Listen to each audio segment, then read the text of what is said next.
Firman Tuhan hari ke-188 tahun 2024, Mazmur pasal 90 ayat 8, perikop, doa Musa hamba Allah, Allah tempat perlindungan manusia. Hari ini hari ke-188 tahun 2024, tanggal 6 Juli, diambil dari kitab Mazmur pasal 90 ayat yang ke-8 dengan perikop Allah tempat perlindungan manusia. Sebagai ayat inti pasal 90 ayat 8 adalah sebagai berikut. Engkau menaruh kesalahan kami di hadapan-Mu dan dosa kami yang tersembunyi dalam cahaya wajah-Mu. Itulah firman Tuhan pada hari ini. Kemudian lanjut dengan bacaan pagi, yaitu 1 Yohanes pasal 4 ayat 7 sampai dengan 12. Allah itu kasih. Itulah perikop daripada pasal 4. Kemudian bacaan malam diambil dari juga kitab Mazmur pasal 62 ayat 1 sampai 9 dengan perikop percaya pada perlindungan Allah. Itulah firman Tuhan pada hari ini dirangkai dalam 3 bagian itu. Ayat inti hari ini, bacaan pagi dan bacaan malam. Ini adalah diambil dari Almanak HKBP yang sudah terpola dan mempunyai sistem yang sangat baik. Ada untuk bacaan pagi, ada untuk bacaan malam, dan ada yang dikhususkan pada hari itu. Nah, kemudian ditambah lagi dengan pedoman selama bulan Juli. Jadi setiap bulan itu dibuatkan pegangan kita, kemudian dijabarkan lagi dengan hari per hari, dan diberi daun dengan bacaan pagi dan bacaan malam. Nah, sekarang kita melihat perikop dari doa Musa hamba Allah, ya, yaitu Allah tempat perlindungan manusia. Musa adalah seorang hamba Allah yang dipilih oleh Allah membawa Israel keluar dari Mesir, dari perbudakan di Mesir. Nah, kemudian kita lihat dalam Kejadian 2 ya, ayat yang 10 ya. Keluaran 2 ya, Keluaran 2 pasal yang 10, pasal 2 ayat 10. Setelah anak itu besar, dibawalah kepada putri Firaun yang mengangkatnya menjadi anaknya dan menamainya Musa. Sebab katanya, karena aku telah mengambilnya dari air. Itulah makanya disebut nama Musa. Nah, kemudian kalau kita melihat bagaimana silsilah atau keturunan dari Tarombo atau silsilah daripada Musa, ya.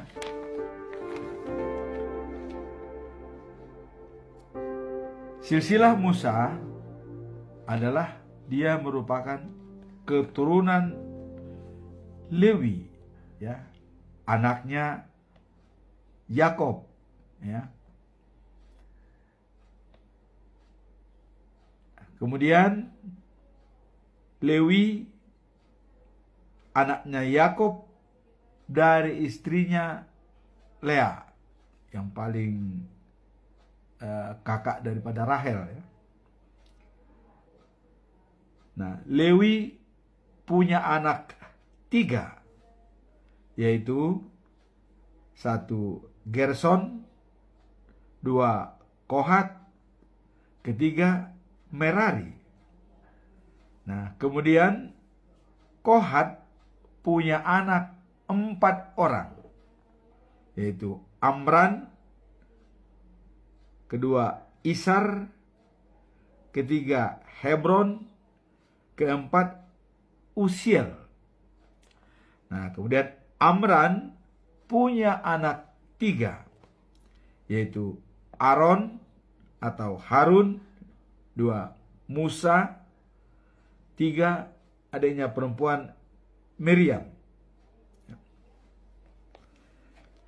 Nah, tadi kita dengar bahwa Musa diangkat oleh putri Firaun di Mesir, ya. Ketika Musa dewasa, ia keluar melihat saudara-saudaranya, ya. Dan pada waktu dia melihat bangsa Israel, pada waktu dia sudah dewasa, ya, Musa melihat orang Mesir memukul orang Israel. Begitu dia memukul orang Ibrani, orang Israel oleh Mesir, ya, maka dia membunuh orang Mesir itu. Dan begitu selesai dibunuh, disembunyikan di dalam pasir, ya. Nah, karena dia tidak senang dan tidak tega melihat kalau bangsa Israel itu diperlakukan yang tidak senonoh oleh bangsa Mesir. Nah, kemudian kalau kita melihat dalam Keluaran 2 ayat yang ke-13, ada orang Israel waktu itu berkelahi, ya. Nah, orang Israel yang berkelahi ini, ya, ditanya oleh Musa, "Mengapa engkau memukul dia?" Kata Musa. Terus orang Israel itu menjawab, ya, "Siapa engkau? Siapa yang memilih engkau menjadi pemimpin, ya, dan hakim kepada kami?" Ini kata orang Israel yang memukul temannya itu. Nah, "Apakah engkau mau bunuh saya seperti orang Mesir?" Wah, ini berarti terbunuhnya orang Mesir ini sudah tersiar. Berarti udah sampai nih mungkin ke tangan raja. Wow, Musa takut, ya. Berarti perkara saya ini telah tersiar kepada orang-orang. Nah, kemudian Raja Firaun mendengar, ya, dan dia berencana membunuh Musa, ya. Tapi Musa cepat dia melarikan diri dan tiba di tanah Midian, ya, dan duduk di tepi sumur. Karena di Midian itu ada sumur, ya, dia duduk di situ. Nah, kemudian imam Midian, ya, itu punya 7 anak perempuan yang sedang menimba air. Nah, dan Musa menolong mereka untuk membantu menimba air itu. Nah, sehingga cepat gitu. Nah, sehingga ke-7 perempuan itu pulang dengan cepat karena dibantu oleh Musa. Nah, ditanya oleh ayahnya, "Loh, kok kalian begitu cepat pulang menimba air?" Iya, katanya. Ada tadi yang membantu kami, katanya. Seorang bangsa Mesir, katanya. Nah, kemudian perempuan melapor kepada ayahnya, ya, Reuel. Ayah mereka itu seorang Mesir menolong kami, katanya. Nah, ditanya oleh ayah mereka, di mana orangnya? Mengapa kalian tinggalkan? Kemudian dipanggil Musa, dan Musa tinggallah dia di rumah Reuel, ya, bersama dengan anak-anaknya perempuan. Nah, kemudian Musa bersedia tinggal di rumah itu, lalu diberikanlah Reuel lah Zipora, anaknya, kepada Musa. Jadi menjadi istri Musa. Nah, kemudian di sana lahir seorang anak laki-laki, ya, namanya Gersom, dinamai Gersom, sebagai pendatang di negeri asing. Nah, itu dikatakan dinamakan Gersom, artinya pendatang di negeri asing. Nah, kemudian Allah mendengar mereka, ya, mengerang di tanah Mesir. Nah, jadi setelah Allah mendengar itu, Allah mencoba, ya, memanggil Musa untuk membawa bangsa Israel keluar dari Mesir. Nah, itulah sebabnya Musa dipilih oleh Tuhan untuk membawa Israel keluar dari Mesir. Nah, kemudian dalam perikop ini, ya, bahwa kenapa Musa mengatakan bahwa Allah tempat perlindungan manusia, ya, karena Musa telah melihat kejadian demi kejadian. Bahkan waktu mereka juga keluar dari Mesir itu mengalami tantangan. Artinya Mesir tidak membiarkan mereka keluar, tapi itu sudah diprediksi oleh Allah. Mesir pasti tidak akan memberikan kalian keluar dari tanah Mesir, tapi saya, kata Allah, akan membuat keras, ya, memaksa mereka dengan kuat supaya bangsa Israel bisa diperbolehkan oleh Raja Firaun keluar dari Mesir. Nah, dan kalau kita lihat apa yang terjadi di Mesir, ya, ada 10 tulah, ya. Tulah pertama, kedua, ketiga, keempat, kelima, keenam, ketujuh, ke-8, ke-9, ke-10. Tapi tulah yang terakhirlah yang menentukan. Apa itu yang terakhir? Ya. Kalau yang pertama, kedua, sampai 9, bangsa Mesir masih tidak mau memberikan Israel pulang. Tapi begitu keluar tulah yang terakhir, yaitu bahwa semua anak sulung daripada Mesir itu meninggal. Wah, mulai sadarlah mereka. Ya, wah, kalau gini bahaya nih. Lama-lama nih mati kita semua ini orang Mesir. Kira-kira begitu. Begitu itu meninggal anak sulung mereka, baru Firaun memberikan, silahkan pergi Musa, bawalah semua pasukanmu. Nah, itulah Musa keluar dari Mesir. Dan di perjalanan masih ada tantangan, ya.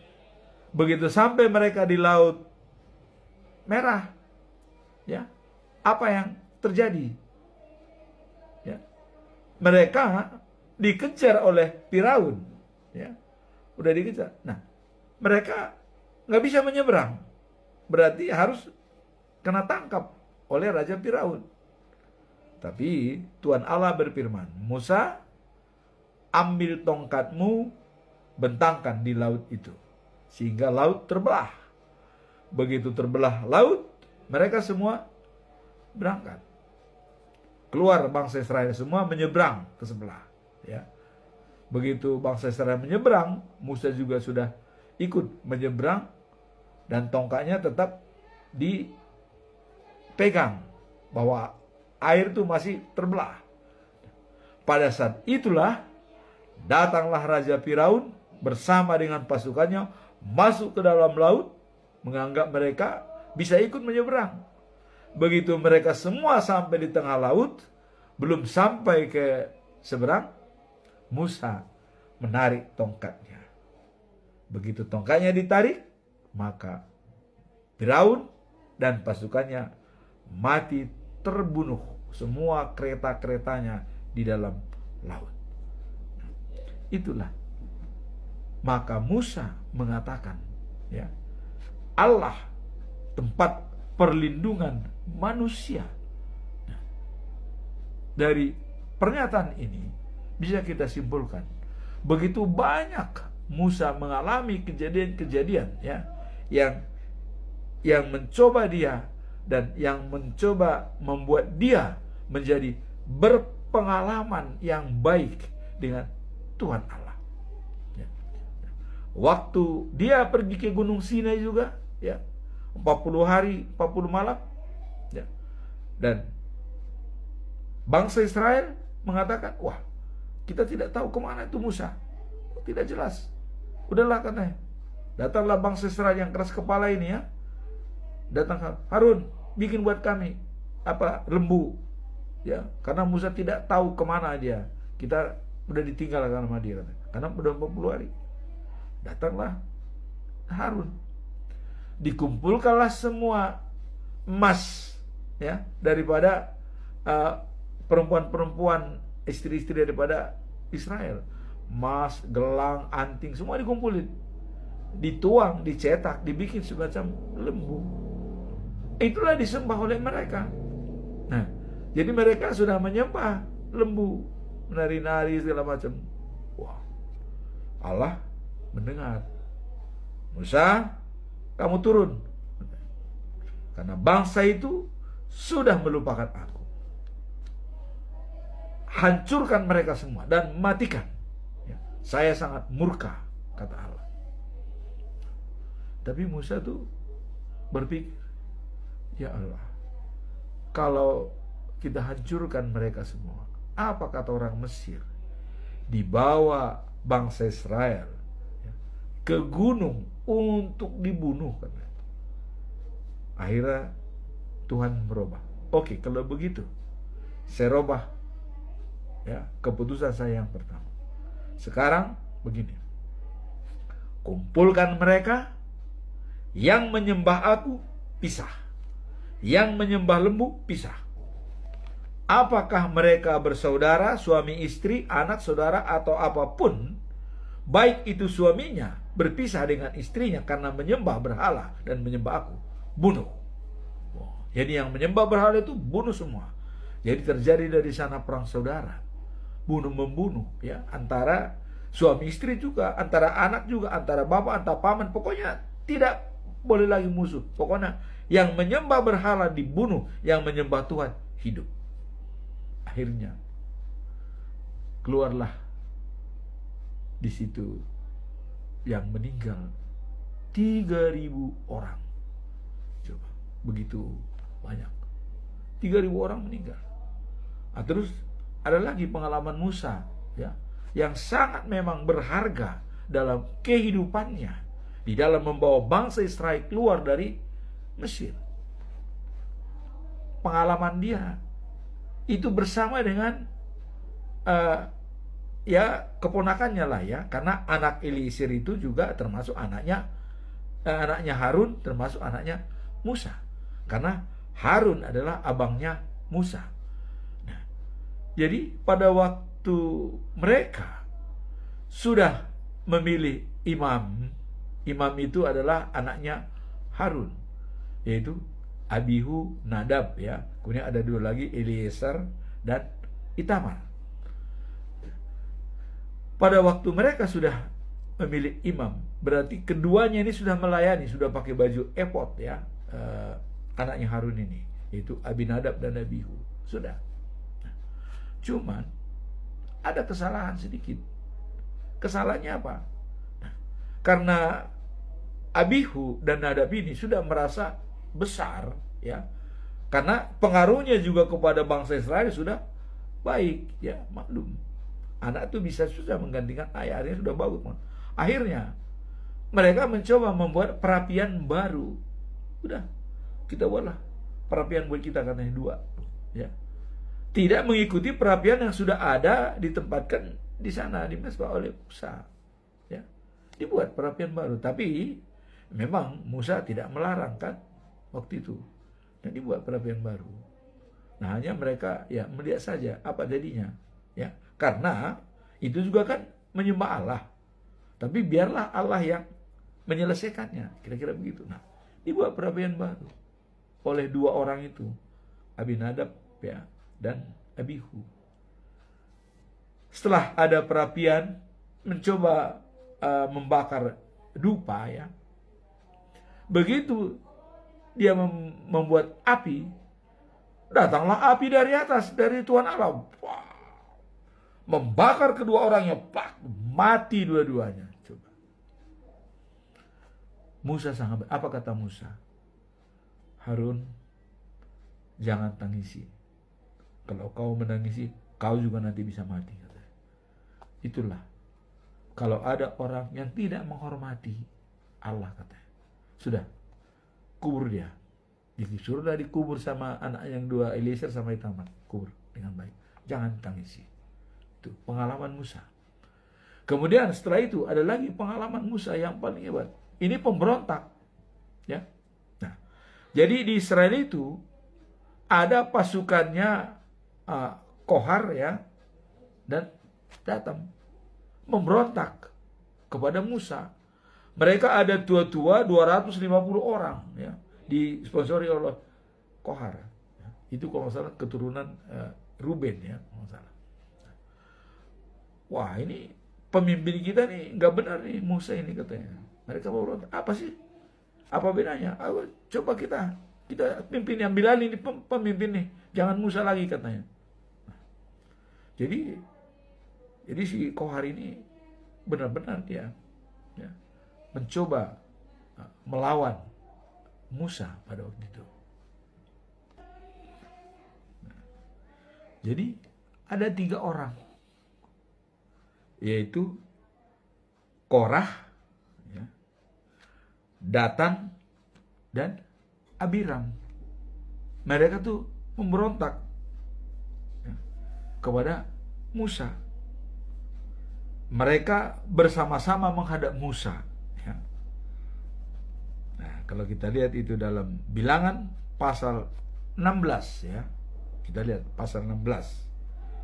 Nah, mereka bersama-sama pergi menghadap Musa dan Harun dan berkata, "Cukuplah itu, Musa.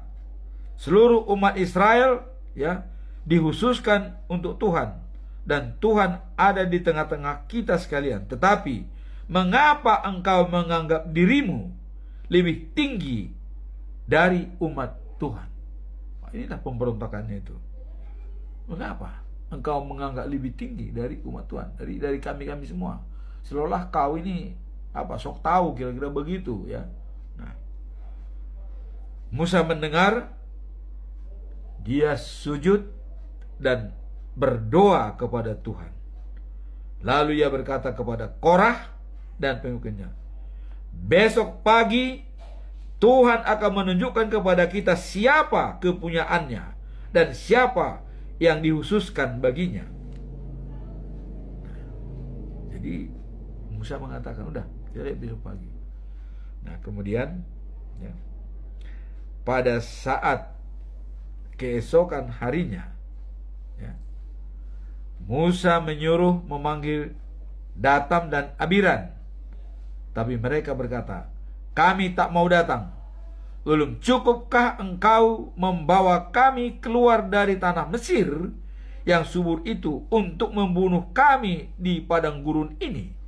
Nah, jadi karena dengan banyaknya mati itu tadi, kawan-kawannya juga yang menyembah berhala itu, mereka bersaudara juga itu, yang mati waktu 3.000 orang itu. Jadi mengingat pengorbanan itu, sudah banyak mati korban. Kira-kira begitu ini ya. Musa marah sekali dan berkata kepada Tuhan. Jadi habislah kesabaran Musa. Begitu disalahkan Musa, dengan banyaknya mati bangsa Israel itu dilimpahkan kepada Musa. Padahal Tuhan Allah yang menyampaikan itu kepada Musa. Pisahkan mereka. Dan dipisahkan, menyembah dan berhala dan yang bukan. Akhirnya mati. Lalu Musa marah, ya, dan berkata kepada Tuhan, Tuhan, janganlah menerima persembahan mereka. Tak pernah saya merugikan seorang pun dari mereka, bahkan seekor keledai pun saya tidak pernah merugikan mereka. Jangan terima persembahan mereka. Ini permintaan Musa kepada Tuhan. Jangan terima persembahan mereka, karena ini sudah mau diadu nih, ya. Nah, lalu kata Musa kepada Korah, datanglah besok ke kemah Tuhan bersama 250 pengikutmu. Jadi tua-tua itu 250 pengikutnya. Harun juga akan ada di sana. Kamu harus membawa tempat apimu masing-masing. Bawa tempat api masing-masing. Dan taruhlah dupa di dalamnya, katanya. Lalu persembahkanlah. Coba kita lihat siapa yang akan diterima oleh Allah. Maka setiap orang mengambil tempat apinya, ya, mengisi dengan bara api dan dupa, lalu berdiri di pintu kemah Tuhan bersama Musa dan Harun. Nah, kemudian Korah, ya, mengumpulkan seluruh umat, dan mereka berdiri berhadapan dengan Musa dan Harun di pintu kemah Tuhan. Jadi mereka sudah berhadapan-hadapan, ya. Nah, tiba-tiba seluruh umat melihat cahaya kemilau Tuhan, keluar cahaya. Nah, lalu Tuhan berkata, dan Tuhan menyampaikan kepada Musa dan Harun, mundurlah dari orang-orang itu, kata Tuhan. Aku mau membinasakan mereka sekarang juga. Oh, ini Tuhan marah, ya, Tuhan marah. Tetapi Musa dan Harun sujud menyembah dan berkata, ya Allah,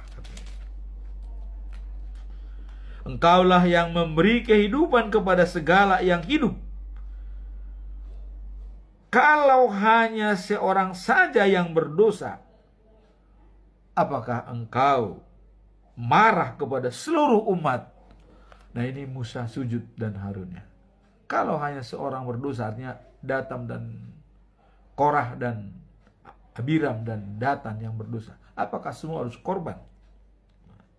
Kemudian Tuhan berkata kepada Musa, suruhlah orang-orang menyingkir dari kemah-kemah Korah, Datan, dan Abiram. Nah, jadi orang-orang yang suruh menyingkir, ya, suruh menyingkir. Yang mau menyingkir silakan, yang tidak silakan tetap. Kira-kira begitu perintah Tuhan, ya. Musa berkata pada orang-orang Israel, menyingkirlah dari kemah-kemah orang jahat ini dan jangan menyentuh apapun dari milik mereka.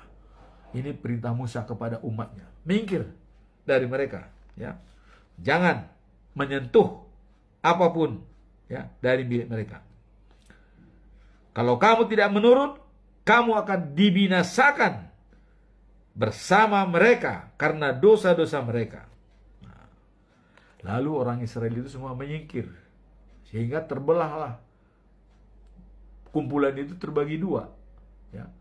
Jadi kelompok 250 orang berikut istrinya, berikut lembunya, berikut semua hartanya. Dan dengan kelompok Musa dan Harun, ya, kita tidak tahu jumlahnya berapa, tapi yang jelas mereka tua-tua itu 250 orang. Nah, mungkin, ya, ini mungkin lebih banyak yang menyingkir. Kemudian setelah mereka menyingkir, apa yang terjadi? Datan dan Abiram sudah keluar dan sedang berdiri di pintu kemah masing-masing dengan anak istri mereka. Jadi dengan anak istri mereka semua sudah berada di depan kemah. Artinya siap, ya.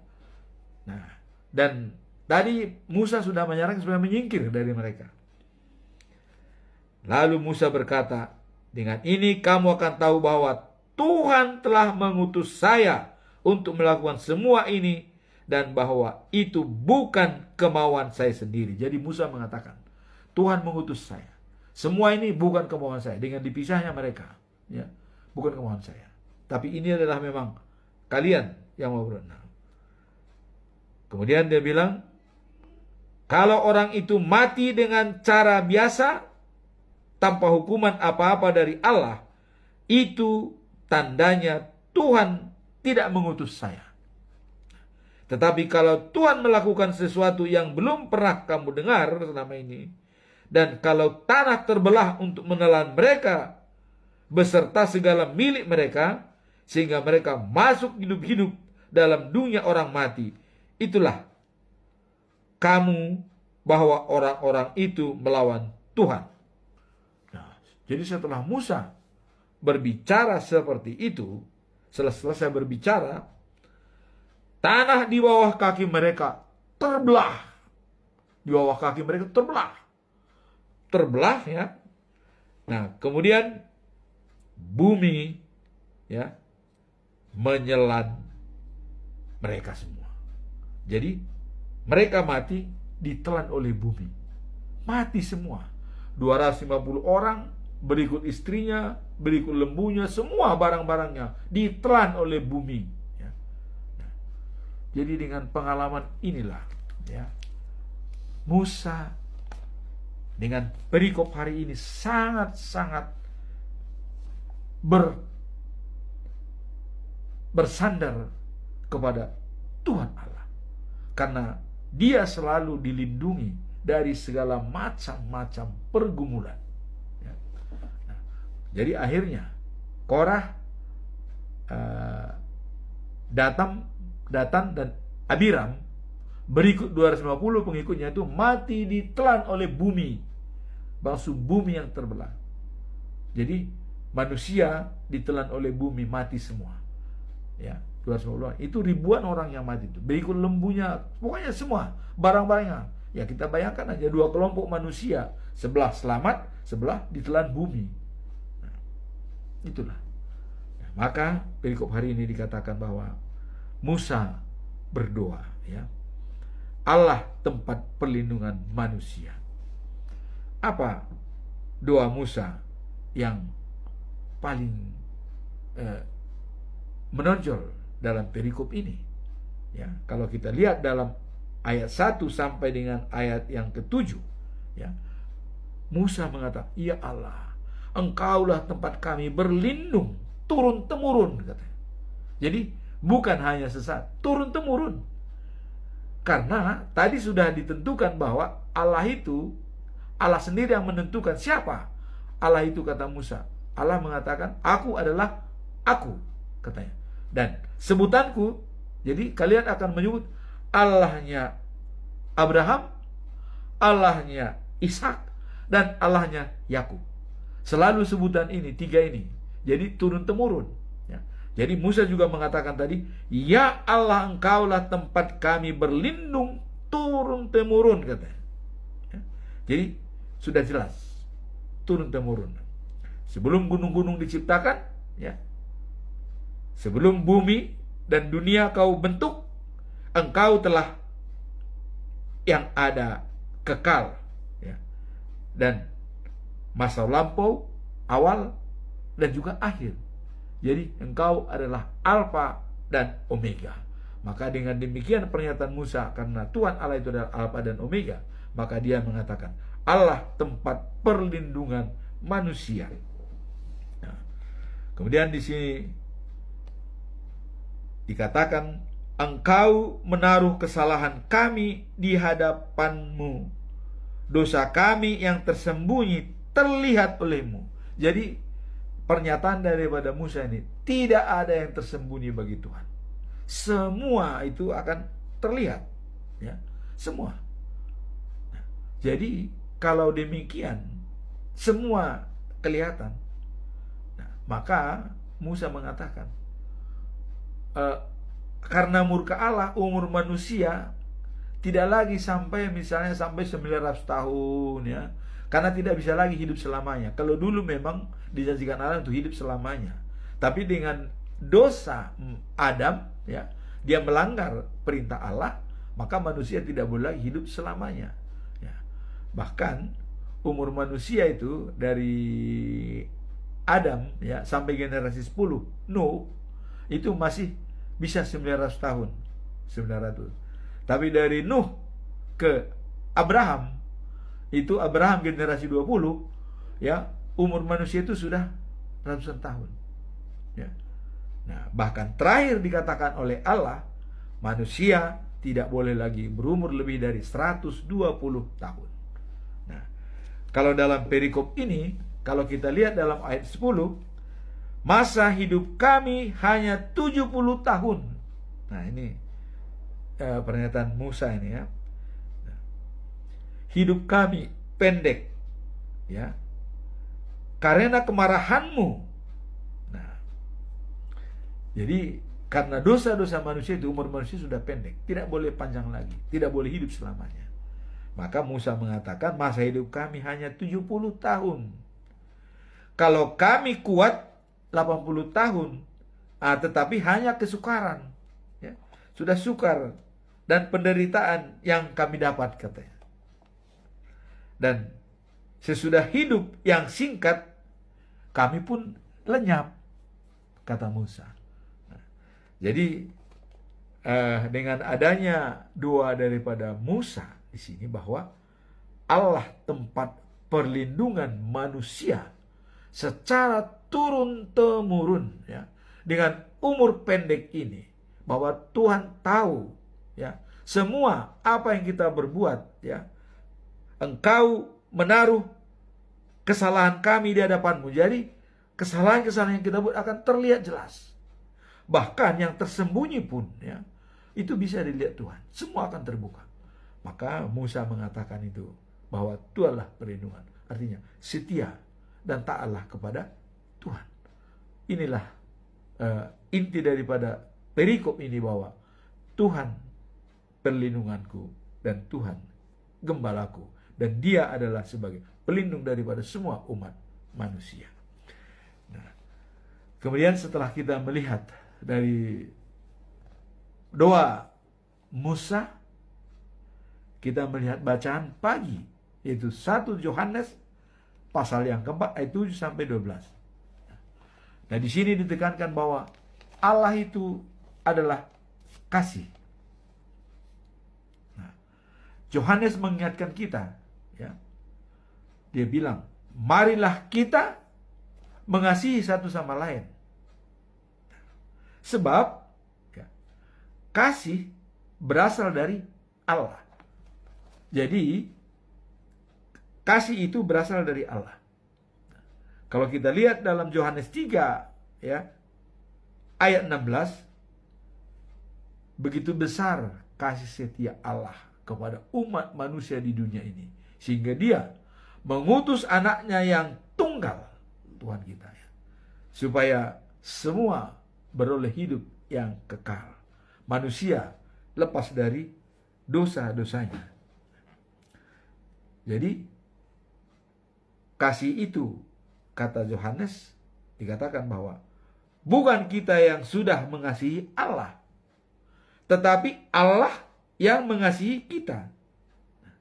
Dia mengutus anaknya, ya, supaya seluruh, ya, manusia dapat, ya, saling mengampuni atas dosa-dosanya dan saling mengasihi.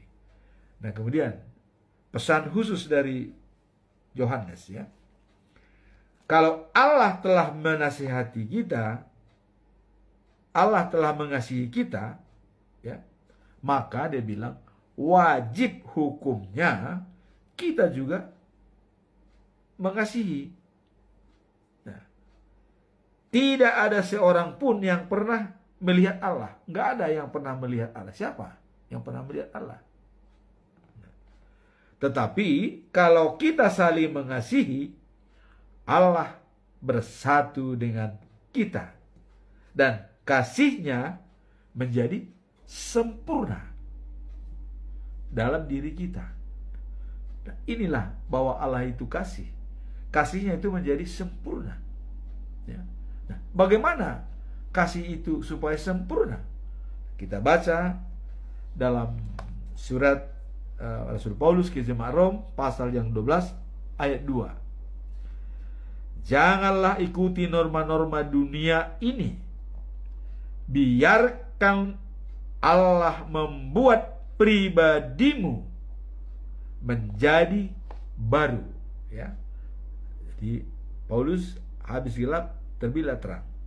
Pribadimu menjadi baru supaya, ya, kalian berubah.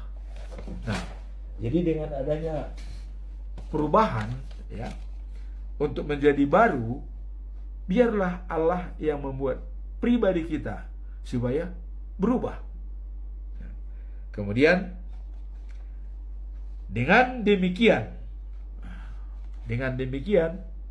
setelah Allah membuat pribadi kita dan berubah, maka kita akan mengetahui apa kemauan Allah dan apa yang baik, ya.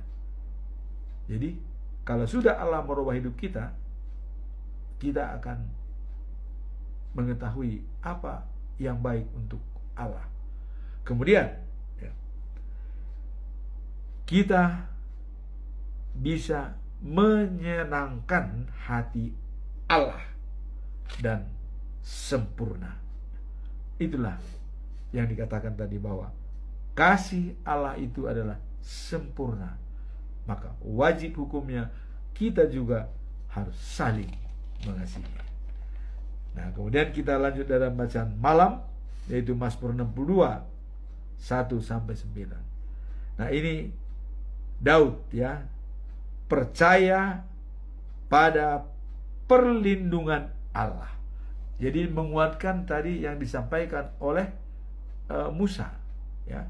Jadi kalau Musa tadi mengatakan adalah Allah tempat perlindungan manusia, nah sekarang dikuatkan oleh Daud bahwa percaya pada perlindungan Allah.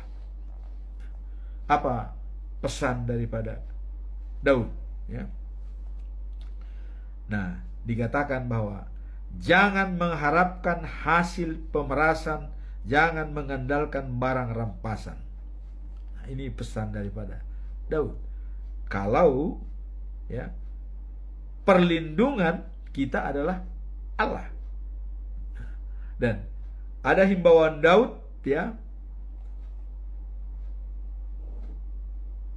dikatakan bahwa berharaplah kepada Allah, ya, setiap waktu,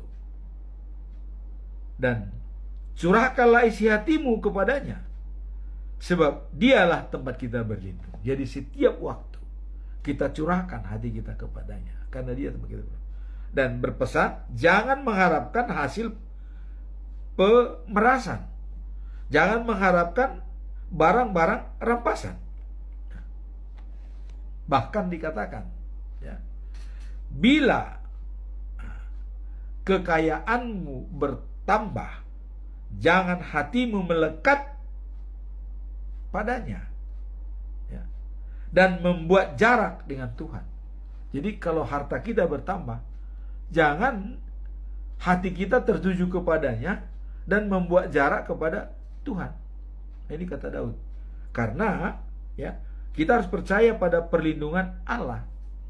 Artinya, kita ini bisa hidup atas lindungan Allah. Jadi apabila hartamu bertambah, katanya, hatimu jangan curahkan kepadanya dan membuat jarak kepada Tuhan. Tetapi buatlah hartamu itu sebagai perekat menjadi terjaga hubungan baik dengan Tuhan Allah, dan kamu akan tetap saling mengasihi dan membantu orang yang berkekurangan karena engkau berkecukupan, katanya.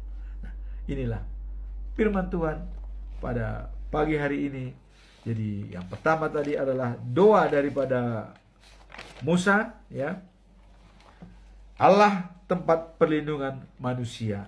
Dengan pengalaman-pengalaman daripada Musa, kita lihat bahwa dia selalu mengandalkan Tuhan dalam segala hal. Nah, kemudian dikuatkan dalam bacaan pagi, harus saling mengasihi. Karena kita sudah lebih dulu dikasihi oleh Tuhan Allah, maka wajib hukumnya kita juga saling mengasihi. Dan kemudian disimpulkan oleh Daud bahwa perlindungan, percaya pada perlindungan Tuhan Allah. Tuhanlah perlindungan kita. Nah, sehingga dengan firman hari ini meneguhkan kita untuk tetap setia kepada Tuhan. Semoga firman Tuhan pada hari ini dapat memberikan semangat baru bagi kita untuk tetap setia kepada Tuhan dan memakai harta kita sebagai perekat semakin mendekat kepada Tuhan Allah. Amin. Tuhan memberkati.